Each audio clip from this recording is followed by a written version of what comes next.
अगर मैं तुमसे पूछूं दुनिया के सबसे अमीर आदमी का नाम क्या है, तो जवाब होगा इलॉन मस्क। अगर मैं पूछूं 10 साल की उम्र में प्रोग्रामिंग सीखकर किसने सबको चौंका दिया था, तो कहना होगा इलॉन मस्क। अगर मैं पूछूं इलेक्ट्रिक कार, स्पेस ट्रैवल और सोलर एनर्जी पर काम करके किसने पूरी दुनिया को बदल दिया, तो जवाब फिर से होगा एलन मस्क। हाँ, वही इलॉन मस्क जिसने सिर्फ 12 साल की उम्र में खुद का बनाया हुआ एक कंप्यूटर गेम बेचकर पहली बार $500 कमाए थे। और आज वही इंसान टेस्ला, स्पेसएक्स, पेपैल, स्टारलिंक जैसी दुनिया की सबसे मशहूर कंपनियों का फाउंडर बनकर पूरी मानव जाति का भविष्य ही बदल दिया है।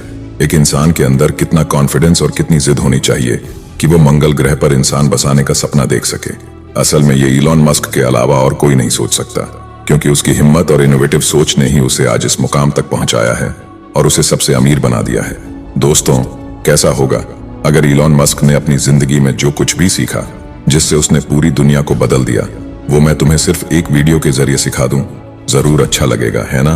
अगर हाँ, तो अगले 10 से 12 मिनट तक धैर्य रखकर सिर्फ अपने लिए, अपने भविष्य के लिए ये वीडियो पूरा देखो, क्योंकि आज तुम वो स्पीच सुनने वाले हो जिसने हजारों लोगों और हजारों स्टूडेंट्स की जिंदगी बदल दी। 2012 में कैलटेक के ग्रेजुएशन सेरेमोनी में इलॉन मस्क ने एक स्पीच दी थी जिसे दुनिया की सबसे बेहतरीन स्पीचेस में से एक माना जाता है। और आज मैं तुम्हें वो स्पीच हिंदी में सुनाने जा रहा हूँ। इसमें आवाज तो मेरी होगी, लेकिन शब्द होंगे कभी हार ना मानने वाले इलॉन मस्क के। तो चलो शुरू करते हैं। जब मैं छोटा था तब मुझे खुद भी नहीं पता था कि मैं क्या करने वाला हूँ। मैं सारा दिन कंप्यूटर और बुक्स में ही व्यस्त रहता था। उस समय मुझे सिर्फ एक ही बात पता थी, और वो ये कि अगर कोई एक सॉफ्टवेयर बनाकर बेच सकता है तो उससे बहुत पैसे मिल सकते हैं, और अगर मैं भी ऐसा कर पाया तो उन पैसों से मैं और अच्छा कंप्यूटर खरीद सकता हूँ। छोटे से ही मेरे अंदर नई चीजें खोजने की बहुत ज्यादा इच्छा थी। मेरे दिमाग में ऐसे ऐसे ख्याल आते थे कि अगर लोग सुनते तो शायद मुझे पागल कह देते। बचपन में मैंने आर्थर सी क्लार्क का एक कथन सुना था, कभी भी मैजिक और मॉडर्न टेक्नोलॉजी के बीच फर्क नहीं किया जा सकता। ये बात मेरे दिमाग में इस कदर बैठ गई थी कि इसे हकीकत बनाने के लिए मैं ऐसे ऐसे ख्याल सोचता था जिन्हें सुनकर लोग मुझे पागल समझते। एक बार सोचकर देखिए, मान लीजिए आप आज से करीब 300 साल पहले के समय में पहुंच गए। फिर अगर आप वहां जाकर ये कहें कि इंसान आसमान में उड़ सकेगा, तो लोग आपको पागल ही कहेंगे। दुनिया के किसी भी कोने में बैठे इंसान से बात करना या वीडियो कॉल पर उससे बात करना, ये सब 300 साल पहले कोई सोच भी नहीं सकता था। उस समय ये सब चीजें लोगों को मैजिक जैसी लगती। तो आज अगर मैं भी ऐसे ख्याल सोचूं जिनके बारे में अभी तक किसी ने नहीं सोचा, तो मौजूदा दौर में ये भी एक मैजिक ही कहलाएगा। अब मैं एक और मुद्दे पर आना चाहता हूँ। अगर आप मुझसे स्पेसएक्स के बारे में पूछें तो मैं सिर्फ इतना ही कहूंगा कि मैंने स्पेसएक्स में बहुत बड़े बदलाव लाने की कोशिश की, और साथ ही ये भी सोचा कि इसे सबके लिए सुलभ बनाया जाए। साल था 2008। ये मेरी जिंदगी के सबसे कठिन समयों में से एक था। मेरे सामने 2 रास्ते थे और मुझे उनमें से किसी एक को चुनना था। मेरी 2 कंपनियां लगभग खत्म होने के कगार पर थीं। मेरे पास करीब $30 मिलियन बचे थे। टेस्ला और स्पेसएक्स उस समय इतनी बुरी हालत में थे कि मुझे उनमें से किसी एक में ये $30 मिलियन इन्वेस्ट करने थे। लेकिन अगर पैसे को आधा आधा बांट दिया जाता तो शायद दोनों कंपनियां बर्बाद हो जाती। जब आप अपना खून पसीना और मेहनत लगाकर कुछ बनाते हैं तो वो आपके बच्चे जैसा होता है। मुझे इनमें से किसे बचाना है और किसे खत्म होते देखना है, ये सोचकर मैं डिप्रेशन में चला गया था।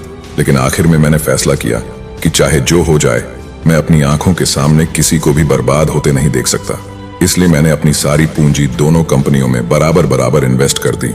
उसके बाद हमने 3 बार स्पेसएक्स का रॉकेट लॉन्च करने की कोशिश की और तीनों बार हम नाकामयाब रहे। लेकिन हमने हार नहीं मानी। बड़ी मुश्किलों के बाद चौथी बार के लिए रॉकेट लॉन्च करने का सारा सामान फिर से जुटाया। अगर उस चौथी बार भी हमारा मिशन फेल हो जाता तो हम पूरी तरह से बर्बाद हो जाते। लेकिन किस्मत से उस बार हम सफल हुए। फेलियर में शर्म की कोई बात नहीं है, बल्कि आपको ये सोचकर संतुष्ट होना चाहिए कि आपने अपनी तरफ से कोई कमी नहीं छोड़ी। आपने पूरी जान लगाकर कोशिश की। जितनी बार आप फेल होंगे उतनी ही बार आप कुछ नया सीखेंगे, ठीक वैसे ही जैसे मेरे साथ हुआ था। आखिरकार 2008 में चौथी कोशिश में हम सफल हुए थे। मैं कभी हार नहीं मानता। मुझे पता था कि मैं फेल हो सकता हूँ, लेकिन कभी सक्सेस नहीं हो पाऊंगा, ये मैंने कभी नहीं सोचा। तो मैं कह रहा था कि मुझे एक चीफ इंजीनियर की सख्त जरूरत थी, क्योंकि अकेले मैं कभी स्पेसएक्स को खड़ा नहीं कर पाता। लेकिन बहुत कोशिशों के बाद भी मुझे कोई नहीं मिला, क्योंकि मेरी कंपनी कई बार फेल हो चुकी थी। इसलिए मेरे बुरे वक्त में कोई अच्छा इंजीनियर मेरे साथ खड़ा होने की हिम्मत नहीं कर पाया। अगर उस वक्त हमारे पास एक अच्छा एरोस्पेस इंजीनियर होता तो शायद हमें 3 बार फेल नहीं होना पड़ता। लेकिन उस समय हमारे पास उतनी रिसोर्सेज नहीं थी। चूंकि मैंने फिजिक्स में पढ़ाई की थी, इसलिए मुझे एरोस्पेस के बारे में खास जानकारी नहीं थी। इसीलिए मैं बहुत सारी बुक्स पढ़ता था और लोगों से बात करता था। मैं एरोस्पेस इंजीनियर्स से बात करता था और वहीं से मैंने इस क्षेत्र के बारे में ज्ञान हासिल किया। क्या आप जानते हैं, सीखने के लिए आपको किसी डिग्री की जरूरत नहीं होती, बस जरूरत होती है लगन और इच्छा शक्ति की। अगर आपके अंदर सीखने की चाहत है तो आप इंटरनेट के जरिए दुनिया की हर चीज के बारे में ज्ञान हासिल कर सकते हैं। मैंने अपनी कंपनी टेस्ला में ये साबित करके दिखाया है कि सीखने के लिए किसी ऊंची डिग्री की जरूरत नहीं है। अगर आपके पास कोई ऊंची डिग्री नहीं है लेकिन आपके पास असाधारण टैलेंट और स्किल्स हैं, तो आपको टेस्ला में काम करने का मौका मिल सकता है। आप तो जानते ही होंगे कि बिल गेट्स, स्टीव जॉब्स और लैरी एलिसन जैसे स्मार्ट लोग भी कॉलेज ड्रॉप आउट थे। बहुत से लोगों को लगता है कि जिंदगी में कुछ बड़ा करने के लिए कॉलेज डिग्री जरूरी है, लेकिन शेक्सपियर के पास कोई कॉलेज डिग्री नहीं थी। स्टीव जॉब्स और बिल गेट्स के पास भी नहीं थी। फिर भी वो लोग इतने सफल कैसे हुए? असल में जीवन में आगे बढ़ने के लिए डिग्री या सर्टिफिकेट की नहीं, बल्कि कड़ी मेहनत की जरूरत होती है। टेस्ला को बंद होने से बचाने के लिए मैंने हफ्ते में 7 दिन के 22 घंटे काम किया था। उन दिनों में मुझे अपनी फैक्ट्री में ही सोना पड़ता था। हालांकि मैं कभी नहीं चाहूंगा कि कोई भी इतनी कठोर मेहनत करे, लेकिन मेरी परिस्थितियों ने मुझे ऐसा करने पर मजबूर किया, क्योंकि अगर उस समय मैंने इतनी मेहनत नहीं की होती तो टेस्ला शायद आज इस मुकाम पर नहीं होती और सब कुछ खत्म हो गया होता। साल था 1995। उस समय नेटस्केप ही एकमात्र इंटरनेट कंपनी थी। मैंने वहां जॉब के लिए अप्लाई किया, लेकिन वहां भी मुझे असफलता मिली। उन्होंने कभी मुझसे कांटेक्ट नहीं किया। कई दिनों तक मैंने इंतजार किया, फिर समझ गया कि वहां मेरी जॉब नहीं लगने वाली। तब मैंने फैसला किया कि खुद से कुछ शुरू करूंगा, और वो भी इंटरनेट के क्षेत्र में। उस समय मेरी स्टैनफोर्ड यूनिवर्सिटी में पीएचडी की क्लास शुरू होने वाली थी, इसलिए मैं वहां के एक प्रोफेसर से मिला और उनसे पूछा कि अगर मैं नई कंपनी शुरू करूं और उसमें फेल हो जाऊं तो क्या मैं वापस आकर पीएचडी कर सकता हूं।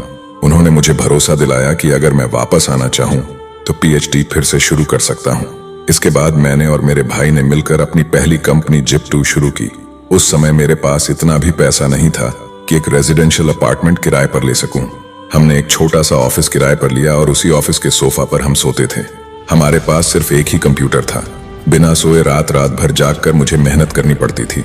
जब भी आप कुछ नया शुरू करने का सोचते हैं, जब भी आप कुछ नया करने की सोचें, तो केवल उसी चीज को शुरू करें जिसके बारे में आपके पास पर्याप्त जानकारी हो। अपने ऑब्जेक्टिव और ड्रीम्स पर फोकस रखना इस दुनिया के हर इंसान की सबसे बड़ी जिम्मेदारी है। आपको बहुत ही गंभीरता से यह सोचना होगा कि आप क्या करना चाहते हैं, क्यों करना चाहते हैं, और अगर किसी वजह से आप सफल नहीं हुए तो लोग आपको क्या क्या बातें सुना सकते हैं। इन सभी बातों पर अच्छी तरह से सोच विचार करके ही आपको अपने काम की शुरुआत करनी होगी। रिस्क के बिना लाइफ कभी फिक्स नहीं होती। आपको कड़ी मेहनत करनी होगी। हफ्ते में 80 से 100 घंटे अपने काम में लगे रहना होगा। जहां बाकी लोग हफ्ते में 40 घंटे काम करते हैं, वहां अगर आप 100 घंटे काम करते हैं तो बाकी लोग 1 साल में जितना हासिल करेंगे, आप सिर्फ 4 महीने में उससे ज्यादा हासिल कर लेंगे। लेकिन आप जो भी काम शुरू करें वो जरूर आपके पसंद का होना चाहिए, क्योंकि अगर वो आपका ड्रीम नहीं है तो कुछ दिनों बाद आपकी विल पावर और मोटिवेशन खत्म हो जाएगी। अगर आपको वो काम पसंद ही नहीं है तो आप उसे लंबे समय तक आगे नहीं बढ़ा पाएंगे। वो काम फिर आपके लिए एक बर्डन बन जाएगा। छोटी सी जिंदगी में आप जो भी करें वो आपकी पसंद का होना चाहिए। अपने कंपेटिटर्स को पीछे छोड़कर आगे बढ़ना आसान काम नहीं है। आपको खुद ही ये सोचना पड़ेगा कि दूसरों से कैसे आगे बढ़ा जाए। आपको हमेशा याद रखना होगा कि कोई भी आपको पैथ बनाकर नहीं देगा। अपना रास्ता आपको खुद ही बनाना होगा। आपको उन चीजों को खोजना होगा जिनकी डिमांड बहुत ज्यादा है लेकिन सप्लाई कम है, या फिर ऐसी चीजें जिनके बारे में लोग सिर्फ कल्पना करते हैं, और आपका काम है अपनी क्रिएटिविटी से उन्हें हकीकत में बदलना। अगर आप जो करने की सोच रहे हैं वो पहले से कोई और शुरू करके सफल हो गया है तो उससे बिना वजह कंपटीशन करने की जरूरत नहीं है, है ना? आपको कुछ ऐसा खोजना होगा जो हर किसी को चाहिए लेकिन देने वाला कोई नहीं है, और आपको वही इंसान बनना होगा जो उस डिमांड को पूरा कर सके। चाहे आप नई कंपनी शुरू करें या किसी कंपनी में ज्वाइन करें, देखने की बात यह नहीं है कि आप क्या कर रहे हैं, बल्कि ये देखना जरूरी है कि आप किन लोगों के साथ काम कर रहे हैं। आपके लिए वे लोग कितने सपोर्टिव हैं, उनके साथ आपके विचार कितने मिलते हैं, और क्या वे आपकी तरह हार्ड वर्क करने की मेंटालिटी रखते हैं। इन सभी बातों को ध्यान में रखते हुए आपको एक टीम बनानी होगी। आपको ऐसे भरोसेमंद, एक्सपर्ट, स्किल्ड और एनर्जेटिक लोगों को खोजना होगा जिनके अंदर अपने सपनों को पूरा करने के लिए अपना बेस्ट देने का जज्बा हो।